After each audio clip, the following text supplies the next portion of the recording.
So hello mga idol, dito na kami ngayon sa hotel mga idol.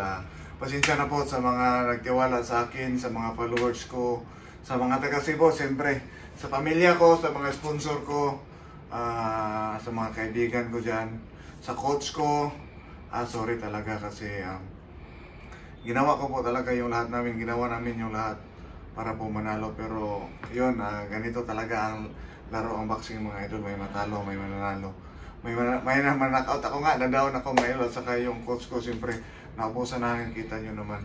Mga idol, una sa lahat, kahit natalo ako, proud na proud ako sa sarili ko kasi hindi po ako boxer, isa lang po ako talagang kliyente. Yung mga nagsasabi doon kanina ng mga boxer, saludo sila sa akin daw kasi hindi ako boxer pero ginagawa ko po yung doon sa babaw ng ring na ginagawa ng mga boxer.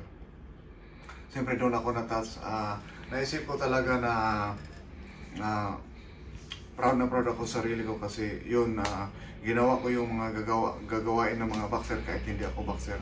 At saka pasensya na po talaga sa lahat mga idol kasi ginawa po namin talaga yung base namin kasama ko yung coach guys, ko. ako po si Coach Roswell. Hello, Yaya. Maraming salamat sa suporta, lalo na sa kang idol at sa idol bad boy ng Cebu. At tinulungan niya ako para makapunta sa Battle of YouTuber. Sa totoo lang guys, sobrang saya ko talaga sa nakapunta ako. Second time ko dito dahil sa tulong ni Idol Bad Boy nga pangarap ko makapunta dito sa Manila.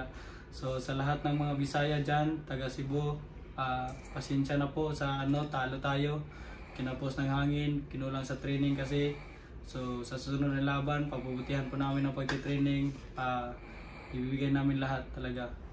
Ayun po mga kinanulan, nilapitan po ako ni Sir Indy. Sabi ni Sir Indy, bro, talagang dihado kayo bro, magagaling yung talaga yung makalaban ko. Sabi ko sa kanya, Sir, di ba sabi ko sa inyo na ako hindi ako magaling. Nag-aaral lang talaga ako ng papaboxing, hindi ako boxer. Saka yung kasama ko, hindi yung pro. Kaya nilaban, sabi niya, pasensya ka na bro. Siya humingi po siya ng pasensya sa akin kasi pinalaban niya kami po sa mga magagaling.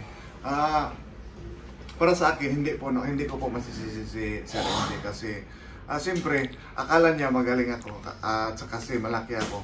Pero yun, talagang wala nang sisihan nito. Pasensya na po kasi kayo mga idol kasi dito po talo talaga tayo. At saka una sa lahat, magpapasalamat ako kay Lord na safe kami, na sa laban namin safe kami kahit talo, kahit na ako pero wala akong napipil na sa katawan ko. Salamat Lord at saka higit sa lahat sa pamilya ko, sa kapatid ko, siyempre sa buong lahat na kapatid ko at saka sa kapatid ko na sobrang sumusuporta sa akin, si Dong Kikim. Dong, salamat yung kayo sa pagsuporta.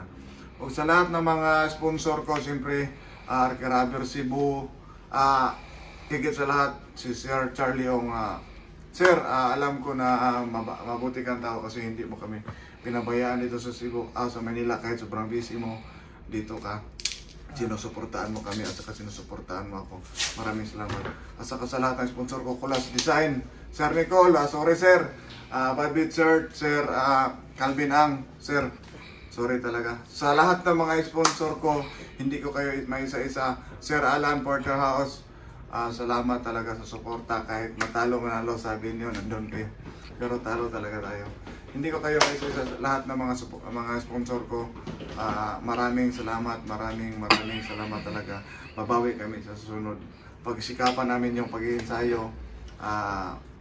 Talagang kung sino man manawagan ko kay Sir Indy, Sir Indy, magbigay ka naman ng patas, hindi naman yung Sir Indy, kasi alam mo na ako ay lalaban talaga kahit anong mangyari, kahit gihado ako, basta ikaw ang magsabi. Sana Sir MJ, bigyan mo naman kami ng patas ng laban kasi alam mo yung binigay mo sa amin mga magagaling. Yun lang po. Bless, maraming salamat sa lahat at sa Lord. Thank you, maraming salamat talaga sa iyo, Boss MJ.